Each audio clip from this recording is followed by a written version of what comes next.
Hello everyone. So this we have the last topic of matrices, elementary operations and invertible matrices. ठीक है, elementary operations क्या होते हैं, elementary transformations क्या होती है, ये सब आप 12th में पढ़ चुके होते हो कि हमें अगर किसी भी मैट्रिक्स का इन्वर्स फाइंड आउट करना है उस समय हमारे पास एलिमेंट्री ऑपरेशंस काम आता है।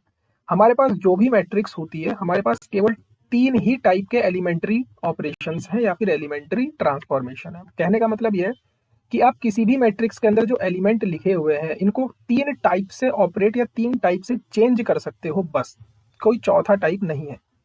पहला टाइप क्या है कि आप किन्हीं भी दो रो को या किन्हीं भी दो कॉलम को आपस में इंटरचेंज कर सकते हो, आप इस चीज के लिए फ्री हो। ठीक, मतलब जैसे फर्स्ट रो है, इस फर्स्ट रो को मैं सेकंड रो में कन्वर्ट कर सकता हूं और इस सेकंड रो को मैं फर्स्ट रो में कन्वर्ट कर सकता हूं। ये मेरा पहला एलिमेंट्री ऑपरेशन है। या फिर मैं इसी में जो पहला कॉलम है इसको सेकंड कॉलम में कन्वर्ट कर सकता हूँ और सेकंड कॉलम को फर्स्ट कॉलम में कन्वर्ट कर सकता हूँ। तो ये मेरा सबसे पहला एलिमेंट्री ऑपरेशन है कि मैं किसी भी रो को या किसी भी कॉलम को आपस में इंटरचेंज या ट्रांसफॉर्मेशन इनकी कर सकता हूँ। ठीक है, सेकंड वाला हमसे क्या कह रहा है, the multiplication of the element of any row और column by this word is very important, non zero number. आप किसी भी मैट्रिक्स में, किसी भी एक रो में, किसी भी एक कॉलम में आप किसी भी एक नॉन जीरो नंबर से मल्टीप्लाई करवा सकते हो, ये आपकी चॉइस है। जैसे मैं फर्स्ट रो में, ये हमारी R1 फर्स्ट रो है, ये हमारी R2 सेकंड रो है, तो मैं ऑपरेशन क्या अप्लाई करने वाला हूँ कि R1 में मैं 2 से मल्टीप्लाई करवाना चाहता हूँ। इसका सेंस क्या हुआ कि जो पहली वाली रो है इसमें 2 से मल्टीप्लाई हो जाएगी and second row as it is जैसी है वैसे ही रहेगी। या फिर आप ऐसे भी कह सकते हो कि मैं पहले कॉलम में 2 से डिवाइड करना चाहता हूँ, पहले कॉलम में मैं 2 से डिवाइड करना चाहता हूँ। इसका सेंस क्या हो गया कि यहाँ पर 1/2 हो जाएगा, यहाँ पर 3/2 हो जाएगा एंड ये 2 और 4 एज इट इज जैसे हैं वैसे ही रहेंगे। तो जिस भी नंबर से आप मल्टीप्लाई करवाओगे या जिस भी नंबर से आप डिवाइड करवाओगे वो एक नॉन जीरो नंबर होना चाहिए। ये हमारे पास सेकंड ट्रांसफॉर्मेशन है। नेक्स्ट और इंपॉर्टेंट ट्रांसफॉर्मेशन क्या कहती है कि आप, अब देखो सबसे पहले हमने क्या करा, किन्हीं भी दो रो या किन्हीं भी दो कॉलम्स को आपस में इंटरचेंज करवा दिया। दूसरी वाली प्रॉपर्टी में क्या कहा हमने कि आप किसी एक पर्टिकुलर रो या पर्टिकुलर कॉलम में किसी भी एक नॉन जीरो नंबर से मल्टीप्लाई या डिवाइड करवा सकते हो। एंड द थर्ड वन, आप किन्हीं भी दो रो को आपस में जोड़ सकते हो, किन्हीं भी दो कॉलम्स को आप आपस में जोड़ सकते हो। और तो और आप किसी भी रो में, सपोज ये मेरे पास कौन सी रो है R1, ये मेरे पास कौन सी रो है R2, आप किसी भी रो में, कोई सी भी रो R1 हो चाहे R2 हो, किसी भी स्केलर से मल्टीप्लाई करवा के, अब की बार ये जो स्केलर है ये स्केलर जीरो भी चलेगा, कोई फर्क नहीं पड़ता। किसी भी रो में किसी भी एक स्केलर से मल्टीप्लाई करके आप उसको किसी दूसरी रो में जोड़ सकते हो। बस आपको एक चीज याद रखनी है, जब आप रो ऑपरेशंस लगाओगे तो आप रो का ही यूज करोगे पूरे क्वेश्चन में, और जब आप कॉलम लगाओगे तब आप कॉलम का ही यूज करोगे।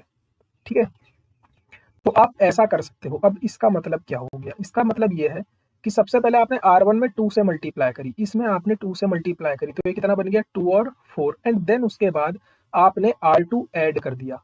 क्या करा, R2 ऐड कर दिया। सो मैंने क्या करा, R1 में ऐसा चेंज करा। So this thing is very important. आप जो भी ऑपरेशन जिस रो पे या जिस कॉलम पे अप्लाई करना चाहते हो पहले आप उसको लिखोगे, और जो यहाँ लिखोगे सेम वही वाला पहले यहाँ पर आएगा जिस नॉन जीरो एलिमेंट से आप मल्टीप्लाई करवा रहे हो। इसको एक बार दोबारा, जैसे आप सपोज करो कि मुझे इस R2 को जीरो बनाना है, मुझे इसको क्या बनाना है, जीरो बनाना है, तो इसको जीरो बनाने का तरीका क्या है।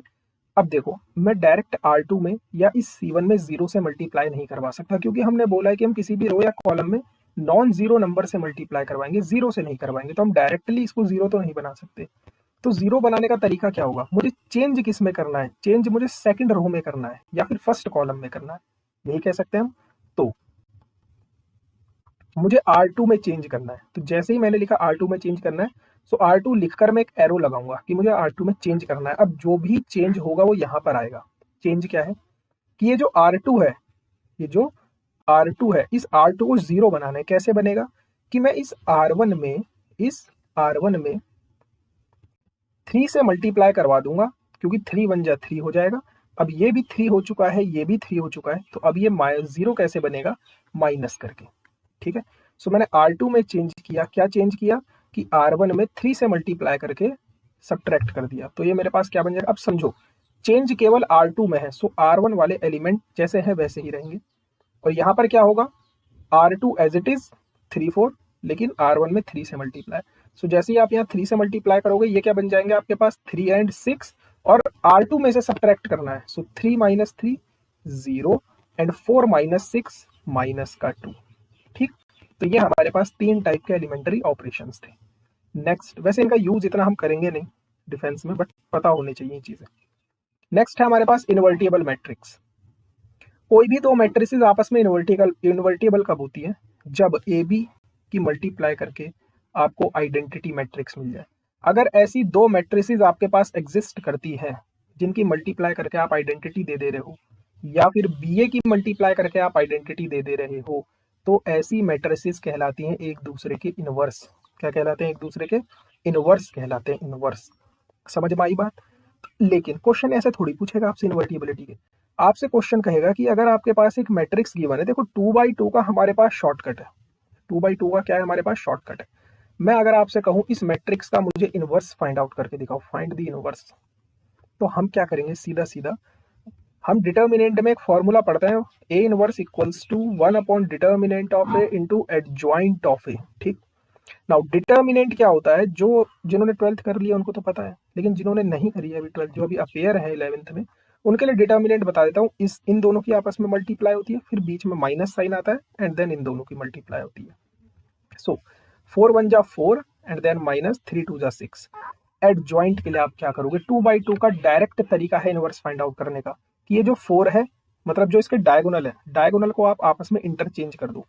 ये केवल 2/2 के साथ है, डायगोनल को आप आपस में इंटरचेंज कर दो, और जो ऑफ डायगोनल है, मतलब जो डायगोनल नहीं है, उनमें आप माइनस साइन को अप्लाई कर दो। सो ये आपका इनवर्स हो जाएगा। This we have the inverse of the matrix 4 -2 -3 and 1। ठीक है, जैसे सिमिलर अगर मेरे पास कोई दूसरी मैट्रिक्स गिवन है a इक्वल्स टू 1 0 2 4, और मैं चाहता हूं मुझे इस मैट्रिक्स का इनवर्स चाहिए, तो मैं क्या करूंगा, 1 upon determinant of A. Determinant का मतलब 4 1 जा 4, -2 की 0 से मल्टीप्लाई 0, और एडजॉइंट, एडजॉइंट क्या करूंगा, मैं डायगोनल को इंटरचेंज कर दूंगा, 4 1 हो जाएगा, और जो ऑफ डायगोनल है उनमें माइनस साइन अप्लाई कर दूंगा।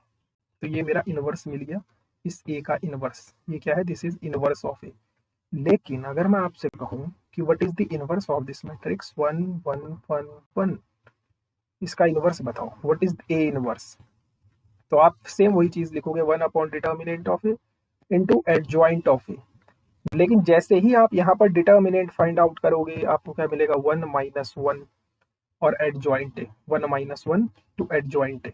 ठीक है, अब 1 -1 होता है 0, और 1 अपॉन 0 होता है इन्फिनिटी। इनवर्स इन्फिनिटी कैसे हो सकता है, इसका मतलब जिस मैट्रिक्स का आप इनवर्स फाइंड आउट करना चाहते हो, अब ये चीज, ये जो रिजल्ट है, ये 2/2 के लिए भी सही है, n/n के लिए भी सही है, किसी भी मैट्रिक्स के लिए सही है। जिस मैट्रिक्स का हम इनवर्स फाइंड आउट करना चाहते हैं, उसका डिटर्मिनेंट नॉन जीरो होना चाहिए। सो ए इनवर्स तभी एग्जिस्ट करेगा, A inverse exist if and only if determinant of A is non zero. A का डिटर्मिनेंट नॉन जीरो होना चाहिए, तभी ए इनवर्स एग्जिस्ट करेगा, या फिर ए इनवर्स तभी एग्जिस्ट करेगा जब determinant of a non zero quantity है।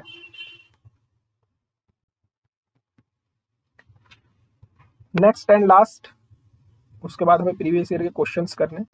पहला क्वेश्चन हम कर चुके हैं, if A is both symmetric and skew symmetric then A क्या होती है, जीरो मैट्रिक्स होती है। अब यहाँ पर हमारे पास क्वेश्चन गिवन है, ए स्क्वायर इक्वल्स टू 1, तो आप वैल्यू बताओ i प्लस ए की पावर 3 -7 है। अब यहाँ पर इंपॉर्टेंट चीज क्या है, यहाँ पर इंपॉर्टेंट चीज ये है कि आप यहाँ पर a प्लस बी का होल क्यूब मत लगा देना, because these are not numbers, ये नंबर नहीं है, ये मैट्रिसेस हैं, ये अरेंजमेंट है। सो हम इसको कैसे ओपन करेंगे, i plus A and i plus A. ठीक है, -7 है। अब आप सिंपल इनकी मल्टीप्लाई करो, i की मल्टीप्लाई i से i ही मिलेगी, आइडेंटिटी की मल्टीप्लाई a से करोगे तो सेम वही मैट्रिक्स मिल जाएगी, a की मल्टीप्लाई आइडेंटिटी से सेम वही मैट्रिक्स मिल जाएगी, और a की मल्टीप्लाई a से a स्क्वायर दे देगी। ठीक, एंड देन i प्लस ए, -7 है। अब a स्क्वायर की वैल्यू a है, मतलब इसकी जगह फिर से क्या आ जाएगा, a, और a प्लस a आपस में क्या मिल जाएंगे, 3a दे देंगे, i plus 3, and here we have i plus a and -7a। So I की अगेन आई से multiply I plus A plus 3a की आई से multiply same 3a plus 3a² and -7a। Again A square की value a है तो ये 3a कितना हो जाएगा 6a और एक a ये 7a। इस 7a से ये 7a कैंसिल हो जाएगा। सो आपका आंसर क्या आ जाएगा identity matrix. So option number C correct है। सो आपकी मैट्रिसेस की थ्योरी कंप्लीट हो चुकी है। नेक्स्ट सेशन में हम प्रीवियस ईयर के क्वेश्चंस के साथ मिलेंगे जो मैट्रिसेस के ऊपर आए हुए हैं। Thank you so much. जय हिंद।